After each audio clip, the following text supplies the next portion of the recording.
Hi everyone, welcome to today's video. आज के इस वीडियो में मैं कवर करूंगा इंडिया के टॉप 3 स्मॉल कैप फंड्स और क्यों आपको स्मॉल कैप फंड्स में इन्वेस्ट करना चाहिए। तो let's get straight to the video. तो क्या है स्मॉल कैप फंड्स? तो देखिए, अगर मैं ब्रॉडली कैटेगराइज करूं, इंडिया में जो top 100 companies market cap wise होता है वो उसको कहते हैं लार्ज कैप। फिर आता है मिड कैप, अगले 150 कंपनी मतलब 101 से 250। उसके बाद से तो बहुत सारे कंपनीज हैं इंडिया में। अब इतने कंपनी में से मुझे कैसे पता होगा कि स्मॉल कैप वाले कंपनी कौन से है? अब देखिए, जैसे बजाज फाइनेंस का एग्जांपल है। वो आज 2010 में कुछ हजार करोड़ का मार्केट कैप था। आज देखिए 4 लाख करोड़, इसका मतलब 400 गुना हुआ है। तो ऐसे कंपनीज स्मॉल कैप में ही आपको मिलेंगे। लार्ज कैप में कोई कंपनी जैसे आज एचडीएफसी बैंक हो गया, इसका मार्केट कैप में कुछ अगर कन्वर्ट करके बोलूं, ये कुछ है $100 बिलियन। ठीक है। तो $100 बिलियन से सीधा ये अगले 10 साल में 100x तो होने का चांसेस काफी कम है। वाई, अगर इसको 100x होना है तो लिटरली इसको मतलब सिंपल आप तरीके से सोचिए, ये $10 ट्रिलियन कंपनी होना पड़ेगा। Which is mathematically not possible, क्योंकि हमारा इकोनॉमी ही इतना ग्रो नहीं कर पाएगा। तो ऐसे बड़े बड़े रिटर्न्स ना छोटे कंपनीज में आने का चांसेस थोड़ा ज्यादा होता है। लेकिन एट द सेम टाइम ऐसे छोटे कंपनीज में बहुत सारे कंपनीज खराब भी होते हैं, बहुत रिस्क रहता है। इसीलिए फंड मैनेजर आपके लिए वो काम अच्छे से कर पाएगा। उसके पास बहुत रिसर्च टीम रहेगा, वो अच्छे से एनालाइज करेगा, रेगुलर बेसिस में देखेगा कि कौन से कंपनीज अच्छा है, और उस बेसिस पे वो इन्वेस्ट करके आपके लिए पैसे आपके लिए निवेश कर पाएगा। तो जैसे कि आप चार्ट में देख सकते हो, हमेशा से स्मॉल कैप फंड अच्छा रहा है in terms of giving returns over a लंबे समय। इसीलिए आपको अगर कभी भी स्मॉल कैप फंड में इन्वेस्ट करना है तो आपको याद रखना है कि आपका होराइजन एटलीस्ट 7 से 10 ईयर्स होना ही चाहिए, क्योंकि इसमें रिस्क भी रहता है, और काफी रिस्क। और ये रिस्क हमें हर समय आपको याद रखना है कि नॉर्मल एक कोई भी लार्ज कैप या फिर मिड कैप वाले फंड से ज्यादा रहते हैं। और जब मार्केट गिरता है, ये इसका रिस्क भी उससे भी ज्यादा होता है, उससे भी ज्यादा गिरता है। लेकिन लंबे समय में ये सबसे ज्यादा रिटर्न भी दे सकता है। तो जैसे स्मॉल कैप फंड्स में रिस्क है, तो उसी के साथ इसमें बहुत अच्छा रिटर्न मिलने का भी चांसेस है। तो जैसे देखिए, जैसे आपने वीडियो के थंबनेल में देखा होगा, ₹1000 का इन्वेस्टमेंट, और वो 2.37 lakhs हो सकता है इन 30 ईयर। और ये कोई रॉकेट साइंस नहीं है, इसके लिए आपको जस्ट 20% का रिटर्न चाहिए on a CAGR basis. Now 20% it might sound a lot of return, but it is possible. आप आगे के वीडियो में देखेंगे कि कैसे हो सकता है ये। और इसका आप समझिए, 1000 का इन्वेस्टमेंट, 2.37 मतलब 237 गुना। तो that is a lot of return. अब ये करने के लिए ना आपको समझना ही कौन से फंड मुझे लेना है। अब जो ये वीडियो बनाने का मेन पर्पस था मेरा, अब देखिए, आप अगर स्मॉल कैप कंपनी खुद इन्वेस्ट नहीं कर सकते हो, आपको म्यूचुअल फंड के थ्रू में भी जाना है। लेकिन ऐसे इंडिया में अभी इस पॉइंट पे, the moment I speak, that is as of February 2022, 36 ऐसा स्मॉल कैप फंड्स है। आपको कैसे पता होगा कि मुझे कौन सा फंड में जाके निवेश करना है? और इसीलिए मैंने एक क्वांटिटेटिव एनालाइज किया है बेस्ड ऑन 10 पैरामीटर्स। और उसको मैंने सारे फंड्स को मैंने पहले एनालाइज किया, उसका टॉप 5 जो फंड है उसका मैं आपके सामने प्रेजेंट करूंगा। जो टोटल क्वांटिटी फैक्टर है उसके रैंक के बेसिस में आपको बताऊंगा कि कौन से टॉप 3 फंड है। ये एनालाइज करने के लिए हम लोग ने यूज किया है ये 10 points. Expense ratio, fund size, अगर इसके बारे में आपको अच्छे से नहीं पता है तो मैंने इसके बारे में हर एक पॉइंट्स को बहुत अच्छे से कवर किया है। ये वीडियो में जो आप आई बटन में क्लिक करके आप देख सकते हो। तो आगे चलते हैं और देखते हैं एक एक पैरामीटर में कौन कौन सा रैंक मिलता है। तो सबसे पहला फैक्टर है एक्सपेंस रेशियो। अब ये सिंपल तरीके से बोलूं, अगर 100 रुपए आप दे रहे हो कोई फंड मैनेजर को और बोल रहे हो मेरे लिए जाके इन्वेस्ट करो, तो वो आपके लिए इतना मेहनत करेगा, उसके लिए आपको एक थोड़ा पैसा उनको देना पड़ेगा। And that is expense ratio. अब देखते हैं कि क्या क्या फंड्स है आपके इस ये जो हमारे स्मॉल कैप में मैंने शॉर्टलिस्ट किया है टॉप 5 फंड को, उसका नाम देख लेते हैं। तो Kotak small cap fund, DSP small cap fund, axis small cap, Nippon India, SBI small cap fund. और अगर आपको ये पूरा एनालिसिस नहीं देखना, you can straight away skip to the last section of the video, and that is super important. You need to really understand the rationale behind it। और आप और अगर आप पूरा वीडियो अच्छे से तरीके से देखते हो, तभी आपको समझ में आएगा और आपको कन्विक्शन बिल्ड होगा। Because remember one thing, getting knowledge and improving your knowledge helps to build conviction in the market and that is the key thing क्योंकि मार्केट जब गिरता है ना तब ये रिटर्न ये सब दिमाग में नहीं रहता रहता है आपके कन्विक्शन। तो आगे चलते हैं और देखते हैं कि कैसा क्या रैंक रहा है। तो सबसे पहले कोटक का रहा है 0.49%। तो इस हिसाब से जिसका सबसे सब कम है तो वो सबसे अच्छा है। तो इस हिसाब से एक्सिस को सबसे बेस्ट स्कोर मिला है, रैंक 1 है, इसका स्कोर है 5। और जिसका सबसे ज्यादा है 1.03% रैंक 5 है, उसके लिए स्कोर सबसे कम है। तो देखिए इतना 1% देने का कोई मतलब नहीं बनता, तो आपको समझना पड़ेगा कि जो कम है तो वो अच्छा चीज है। अब दूसरा पॉइंट जो बहुत ही इंपॉर्टेंट है स्मॉल कैप फंड्स कैटेगरी के लिए स्पेशली, आपको देखना है फंड साइज क्या है। अगर बहुत बड़ा फंड साइज है तो वो अच्छा नहीं है, तो इसीलिए जिसका फंड साइज सबसे बड़ा है उसको सबसे कम मार्क्स दिया है, जिसका अभी छोटा है उसको सबसे ज्यादा पॉइंट दिया गया है। और since it is extremely important criteria इसीलिए मैंने इसका वेटेज रखा है, स्कोर दिया है 10 और बाकी सारे फैक्टर्स को 5 से दिया है। तो इस हिसाब से कोटक को रैंक 1 मिला है, स्कोर 10 है। और ये फंड साइज का क्या लॉजिक है इसके लिए थोड़ा और डीप में आपके साथ एनालिसिस करूंगा। तो लेट्स ट्राई टू अंडरस्टैंड। देखिए जैसे निपॉन का हो गया, निपॉन का फंड साइज है 18,933 करोड़। नाउ इसका क्या मतलब है? देखिए इसका फंड इतना पुराना है तो इसीलिए देखिए इसके पास 127 कंपनीज है इसके पोर्टफोलियो में। तो कैन यू अंडरस्टैंड 127 कंपनी एक पोर्टफोलियो के अंदर, दिस इज मैडनेस। तो इसका क्या दिक्कत हो सकता है और क्या प्रैक्टिकल इम्प्लीकेशन है, let us try to understand. देखिए पहला चीज, जैसे एक एग्जांपल है ए लक्स इंडस्ट्री इनके पोर्टफोलियो में है, ठीक है। अब this is one of very good company and if you want me to cover on business analysis of such kind of companies you can comment right down below, I would cover such companies analysis later as well। देखिए अब point का बात है कि lux industry एक बहुत ही अच्छा mooted company है, काफी स्ट्रॉन्ग ब्रांड है, बहुत अच्छा कंपनी है, अच्छा बिजनेस कर रहा है। और अब लेकिन प्रॉब्लम क्या है, देखिए जैसे इसका मार्केट कैप है 8,300 करोड़। अब सेबी का रूल है कि कोई फंड म्यूचुअल फंड जाके उसमें 10% से ज्यादा वो नहीं होल्ड कर पाता है। तो मैथमेटिकली मैं बोलूं तो इसमें एक ये निपॉन वाला फंड मैक्सिमम 800 करोड़ रुपए ही इन्वेस्ट कर सकता है। तो 800 करोड़ मतलब इनके टोटल फंड साइज ही 18,933 करोड़। तो 800 आउट ऑफ 18,000 मतलब अगर ये चाहे भी तब भी ये मैक्स टू मैक्स 4% पैसा निपॉन लगा सकते हैं लक्स में। तो लक्स अगर इनका सुपर हिट बिजनेस हुआ तब उसके बाद भी 4% जब भी हो जाएगा तब इसको स्टॉप करना पड़ेगा and that is precisely the most difficult point. यहीं पे अगर इनके फंड साइज मान लीजिए अभी छोटा होता, मान लीजिए 2000 करोड़ का होता, तो वहां पे वो बहुत सारा एक्सपोजर ले सकता था। तो अभी वो पूरा एक्सपोजर नहीं ले पाएगा, that is the main problem out here. तो दूसरा और एक इंपॉर्टेंट पॉइंट है, जैसे एग्जांपल है जैसे दीपक नाइट्रेट हो गया। अब ये कंपनी आज से 10 साल पहले कुछ 100 करोड़ मतलब 250 200-300 करोड़ का ही कंपनी हुआ करता था।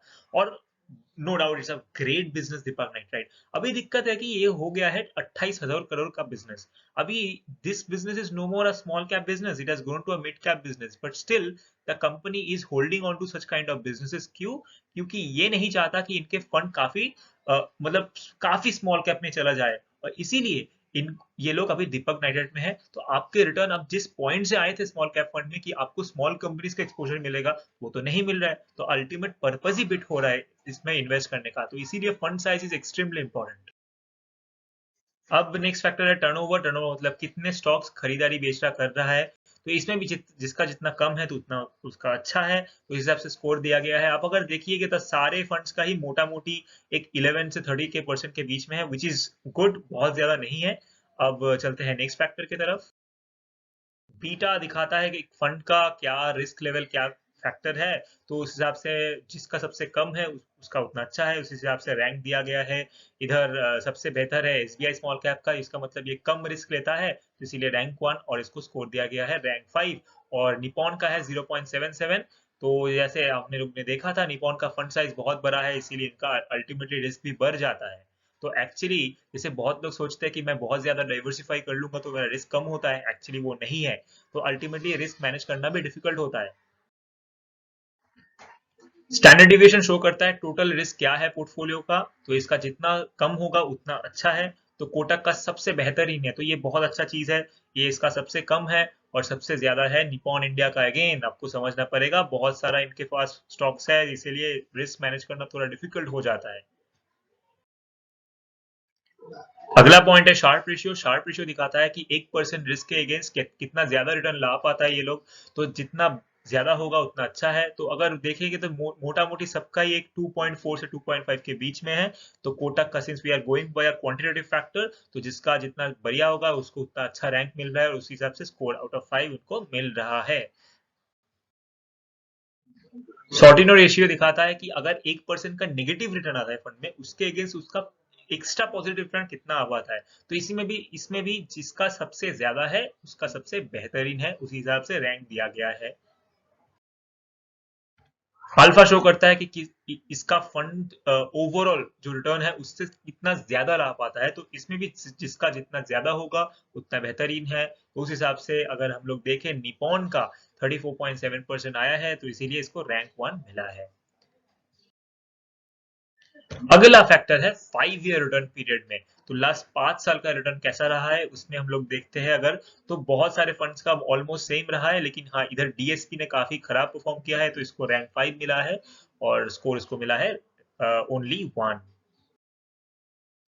अब जो बहुत इंपॉर्टेंट एक फैक्टर है, मैं हमेशा आपको बोलता हूँ कि इस फैक्टर पे आपको बहुत फोकस देना है, वो है रोलिंग रिटर्न। क्योंकि देखिए, अगर मैं सिर्फ 5 साल का रिटर्न देख लूं, तो वो तो अभी से लेकर लास्ट 5 साल का, अब आप तो कभी भी इन्वेस्ट कर सकते हो ना। तो रोलिंग रिटर्न ये दिखाता है कि मान लो आप 2014 से 19 में किए होते, 15 से 20, 16 से 21, 17 से 22, तो आपका रिटर्न कैसा रहा होगा।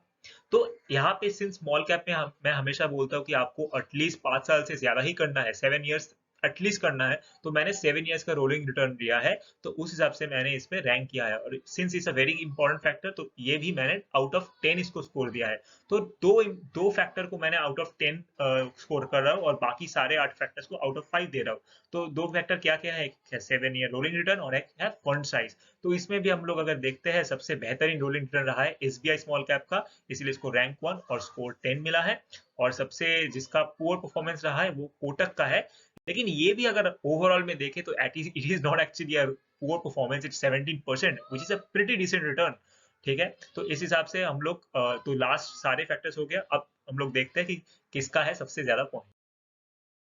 सारे फैक्टर्स देखने के बाद क्या आता है, कोटक स्मॉल कैप है रैंक 1, एक्सिस स्मॉल कैप है रैंक 1, दोनों का ही सेम पॉइंट है। एसबीआई स्मॉल कैप आता है रैंक 3 पे, और बाकी दोनों Nippon India and DSP 31 almost close है।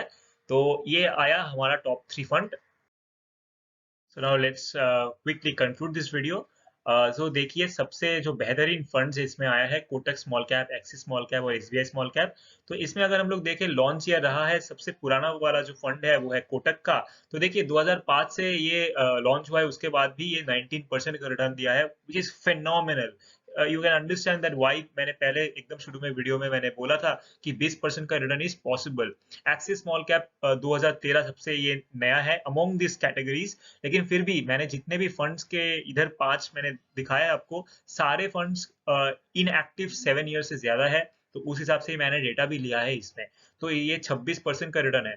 तो देखिए, कोटक का सबसे यूनिक क्या चीज है, इसमें बहुत रिस्क मैनेजमेंट बहुत अच्छा है। तो even if it is a small cap fund, तो इसके स्टैंडर्ड डिविएशन नंबर अब देखना, वीडियो पॉज करके बैक करके देख सकते हो, उसमें बहुत अच्छा ये लोग रिस्क को मैनेज किया है। एक्सिस स्मॉल कैप का क्या है कि बहुत कंसिस्टेंट फंड है। हर ऐसा नहीं कि ये कोविड के बाद से हट से रिटर्न दिया है, जो जो कि ना बहुत सारे फंड मेरे को मिला था जब मैं एनालाइज कर रहा था। लेकिन उसका क्या था कि कोविड के बाद वैसे बहुत अच्छा रिटर्न दे दिया, लेकिन उसके पहले अच्छा रिटर्न नहीं था, बहुत लैगार्ड परफॉर्मेंस था। लेकिन लेकिन मैंने वो सब फंड्स नहीं लिया है। तो इधर एक्सिस स्मॉल का बहुत ही कंसिस्टेंट फंड है। और एसबीआई का क्या है कि बहुत अच्छा डाउनसाइड रिस्क को प्रोटेक्ट करता है। अब एक बहुत इंपॉर्टेंट क्वेश्चन आता है कि अगर ये टॉप 3 फंड है, और क्या मैं जाके, अगर मेरा मान लीजिए मेरा 20,000 का टोटल इक्विटी मैं पोर्टफोलियो करना चाहता हूँ, उसमें से क्या मैं पूरा ही जाके, अगर जितना मेरा स्मॉल कैप, लाइक मान लीजिए 20,000 है, और आपको करना है 30% स्मॉल कैप, तो 20,000 का 30% 6,000 क्या आप जाके सिर्फ कोटक में लगाओ। तो मैं बोलूंगा, मेरा ओपिनियन थोड़ा अलग है, आपका अलग हो सकता है। तो देखिए, आप ना, आपको मतलब है रिटर्न से, तो आप 2 से 3 फंड में कर सकते हो। क्योंकि आपको मतलब है रिटर्न से। बहुत सारे लोग आके बोलेंगे कि आप अगर ज्यादा स्मॉल कैप कैटेगरी में 2 से 3 फंड ले लोगे तो आपका फिर वो ओवर डाइवर्सिफिकेशन हो जाता है। लेकिन डाइवर्सिफिकेशन कैसे? हर एक फंड का एक स्ट्रैटेजी अलग होता है, फंड मैनेजर का वो काम है। फंड मैनेजर को देखने दीजिए वो डाइवर्सिफिकेशन क्या हो रहा है। आपको चाहिए अल्टीमेटली आपके जाके अल्टीमेटली 15 से 20% का अच्छा रिटर्न आए, तो वो आने से मतलब है। तो अच्छे फंड में आप 2 से 3 फंड में एक्सपोजर ले सकते हो, उसका कोई दिक्कत नहीं है। फाइनली मैं 4 पॉइंट्स इसमें कवर करूंगा, उसके बाद we will conclude this video. देखिए, सबसे पहला पॉइंट आपको समझना पड़ेगा कि जो entire small cap category of funds है, बहुत अच्छा रैली किया है। उसके पहले वाला 2016 से 20 में स्मॉल कैप वेयर लेगार्ड, वो एक रेंज बाउंड हुआ था। तो अभी जैसे मैक्रो इकोनॉमिक फैक्टर्स हो रहा है, इन्फ्लेशन बढ़ रहे हैं, फिर आगे रेट्स बढ़ने का चांस है, रशिया यूक्रेन क्राइसिस है, तो इसके लिए अगले 2 से 3 साल मार्केट एक रेंज बाउंड हो सकता है, तो आपका कोई रिटर्न नहीं आ सकता है। In fact we can you can see कि आपका इन्वेस्टमेंट नेगेटिव रिटर्न में आ सकता है, लेकिन आपको उससे डरना नहीं है। आपको करना है 7 से 10 साल का इन्वेस्टमेंट, और आपको ऐसा पैसा नहीं लगाना है जो आपको हट से इमरजेंसी में जरूरत पड़े। उसके लिए पहले से पैसा साइड कीजिए। अगर स्मॉल कैप में आप कर रहे हो, उसका समझ लीजिए इसमें बहुत सारा रिस्क भी है, इसीलिए you have to stay invested for at least 7 to 10 years। उसके बाद आप बोल सकते हो। देखिए, लॉन्ग टर्म इन्वेस्टर बोलना बहुत ईजी है, लेकिन आपको प्रैक्टिस में करके दिखाना है, तो तभी आइए स्मॉल कैप में, अदरवाइज इसमें रिस्क है। तो ये आपको समझ के आना पड़ेगा। Ultimately, the last point is one single strategy that you can use, which I often use, is let's say market आज बहुत गिर रहा है, तो आपके पास अगर स्पेयर कैश है तो उस टाइम पे आप एसआईपी तो करो ही, मान लो 5,000 करके एसआईपी हर महीने कर रहे हो। उसके साथ जब भी बिग फॉल आता है उसमें जाके आप थोड़े थोड़े लमसम पैसे भी लगा सकते हो, इससे आपका रिटर्न अच्छा रहेगा लंबे समय में। So that's all for today. If you like this video, please share among your friend। और आपको लगता है कि अगर वैल्यूएबल है तो लाइक कीजिए, सब्सक्राइब कीजिए। मिलते हैं नेक्स्ट वीडियो में। Thank you, good bye.